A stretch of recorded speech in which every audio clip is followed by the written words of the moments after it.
প্রাকৃতিক দুর্যোগের ভ্রুকুটি ফের ত্রিপুরার আকাশে উঁকিঝুঁকি দিচ্ছে। রাজ্যের সব জেলাতেই ভারী থেকে অতি ভারী বৃষ্টিপাতের সম্ভাবনা রয়েছে। এর ফলে রাজ্যের বেশ কিছু জেলায় মারাত্মক প্রভাবের সম্ভাবনার কথা জানিয়েছে আবহাওয়া দপ্তর। রাজ্যে এখন ঘোর বর্ষাকাল চলছে, ফলে প্রায় প্রতিদিন রাজ্যের কোনো না কোনো মহকুমায় বৃষ্টি হচ্ছে। 7ই জুলাই থেকে রাজ্যের বিভিন্ন জেলায় মাঝারি ও ভারী বৃষ্টি হচ্ছে। 8ই জুলাই বুধবার সকাল থেকেই রাজ্যের প্রায় সব জেলাতে কোথাও ভারী কোথাও মাঝারি বৃষ্টি হচ্ছে। আগামী 48 ঘন্টা রাজ্যের বিভিন্ন জেলায় ভারী থেকে অতি ভারী বৃষ্টির সম্ভাবনা রয়েছে। এর মধ্যে দক্ষিণ জেলায় লাল সতর্কতা জারি করা হয়েছে।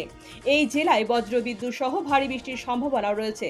পশ্চিম গোমতী, দক্ষিণ খোয়াই, ধলাই, উত্তর ও ঊনকোটি জেলায় ভারী বৃষ্টি হতে পারে। বুধবার দিনভর বৃষ্টি হয়েছে। আকাশ ছিল মেঘাচ্ছন্ন ও গাঢ় অন্ধকার। দিনভর সূর্যের দেখা মেলেনি। এদিন সর্বোচ্চ তাপমাত্রা ছিল 27 ডিগ্রি সেলসিয়াস আর সর্বনিম্ন তাপমাত্রা ছিল 26 ডিগ্রি সেলসিয়াস। আগামীকাল বৃহস্পতিবার সর্বোচ্চ তাপমাত্রা থাকতে পারে 28 ডিগ্রি সেলসিয়াস ও সর্বনিম্ন তাপমাত্রা থাকতে পারে 26 ডিগ্রি সেলসিয়াস।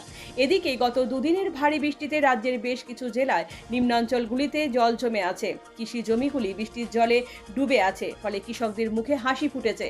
কৃষকরা জমিতে চারা রোপণের জন্য জমিকে তৈরি করে নিচ্ছেন। তবে দিনভর বৃষ্টিতে আগরতলা শহরে লোক সমাগম তেমন একটা ছিল না। রাস্তায় যানবাহন চলাচল ছিল অন্যান্য দিনের তুলনায় নগণ্য। ত্রিপুরার রথযাত্রা ও খার্চি পূজা ও মেলার দিনগুলিতে প্রচুর বৃষ্টিপাত হয়। 16ই জুলাই থেকে শুরু হবে প্রভু জগন্নাথের রথযাত্রা। রথযাত্রার আগে এবং পরে রাজ্যে ভারী বৃষ্টি হয়, তবে ঝড় বৃষ্টিতে শিশু থেকে বৃদ্ধ সকলকে ঘরের মধ্যে থাকতে হবে। এই সময়ে ঘর থেকে বের না হওয়াই বাঞ্ছনীয়। ব্যুরো রিপোর্ট, পজিটিভ বার্তা।